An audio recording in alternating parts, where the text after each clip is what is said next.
विद्यार्थियों, आज मैं चर्चा करूँगा बुंदेली काव्यधारा जो कि बीए तृतीय वर्ष हिंदी साहित्य के प्रथम प्रश्न पत्र के अंतर्गत आती है।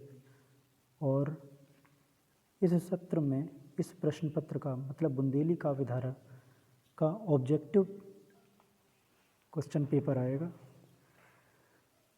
इस दृष्टि को ध्यान में रखकर मैं कुछ महत्वपूर्ण तथ्यों पर चर्चा करूँगा। रामचरण हैरण मित्र जो कि बुंदेलखंड के प्रख्यात कवि थे, उनके बारे में कुछ तथ्य, जैसे कि बुंदेलखंड के एक बहुत ही प्रख्यात और महत्वपूर्ण कवि घासीराम व्यास से इन्होंने प्रेरणा ग्रहण की और उनसे प्रेरणा पाकर इन्होंने श्रेष्ठ काव्य लिखा। और ये बुंदेली भाषा के एक बड़े कवि माने जाते हैं। इन्हें मित्र जी को लोक भाषा के कवि के रूप में मान्यता मिली है, उन्हें लोक भाषा का कवि कहा जाता है। मैं अन्य तथ्यों पर चर्चा करूं, इससे पूर्व कुछ और बातें भी बताना चाहूँगा। जैसे कि मित्र जी के बारे में अगर कहा जाए तो ईश्वरी की भांति लोक कवि नहीं, लेकिन ये लोक भाषा के कवि थे।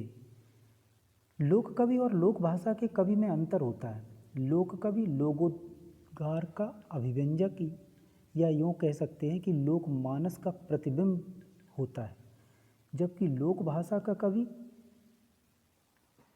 अपने संपूर्ण चिंतन और जीवन के नाना रंगों, सामाजिक संदर्भों का व्याख्याता होता है। इसके साथ अगर देखा जाए, मित्र जी का जो जन्म है वो झांसी में 1905 में हुआ, जैसा कि तथ्य आपके समक्ष दिख रहा होगा, आपको लिखा हुआ। उन्होंने प्रारंभ में खड़ी बोली में भी कविता लिखी, लेकिन बुंदेलखंड की चेतना को विकसित करने के लिए उन्होंने बुंदेली भाषा को चुना अपनी काव्य रचना के लिए और घासीराम व्यास जी से प्रेरणा ग्रहण कर वो बुंदेली में लिखने लगे। मित्र जी स्वतंत्रता संग्राम से भी प्रभावित थे, भारतीय जनमानस को उस ओर प्रेरित भी करना चाहते थे, ये उनका मुख्य ध्येय था। इसलिए उन्होंने बुंदेली भाषा को चुना। बुंदेलखंड के जनता को, बुंदेलखंड के जनमानस को जागृत करने के लिए उन्होंने बुंदेली भाषा को ही सशक्त माध्यम माना, समझा। मित्र जी अगर देखा जाए तो श्रृंगार, वीर रस और शांत रस के कवि हैं। वे शास्त्रीय मानदंडों के अनुरूप जो है लिखते हैं। नायिका वर्णन, प्रकृति चित्रण, वियोगात्मक और राष्ट्रीय चेतना से अनुप्राणित उनकी कविताओं के अनुशीलन से उनके व्यक्तित्व का पता चलता है। मित्र जी कवि ही नहीं बल्कि लेखक, अनुसंधित्सु भी थे। उनका एक अनुसंधान से संबंधित जो ग्रंथ है जिसका नाम है बुंदेलखंड की संस्कृति और साहित्य, ये उनका शोधपरक ग्रंथ है। उन्होंने इस ग्रंथ के माध्यम से बुंदेलखंड के इतिहास, वैभव, परंपराओं और अनेक ऐतिहासिक संदर्भों का विश्लेषण किया है।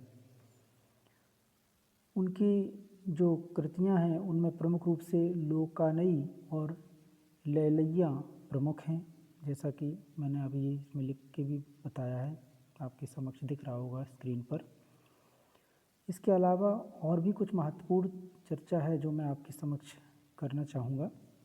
रामचरण हैरण मित्र बुंदेलखंड की संस्कृति से अनुप्राणित थे। यहाँ की प्राकृतिक छटा, भौगोलिक स्थिति का वर्णन उन्होंने अपनी कविताओं में किया है। प्रकृति चित्रण की दृष्टि से मित्र जी ने कई कविताएं लिखी हैं। इसी तरह वीर रस की, वीरों के पराक्रम का वर्णन भी उन्होंने किया है। बुंदेलखंड के कृषक जीवन का चित्रण भी उन्होंने किया है और एक तरह से पुरुषार्थी कृषक का वर्णन किया है। कसके जूरो मार कछोटा, टरिया दे के देरी, चल दई मनिया गैया दोवे, नई काऊ को टेरो। इस तरह से मतलब स्त्री का जो चित्रण है वो कर्मरत स्त्री का चित्रण किया है।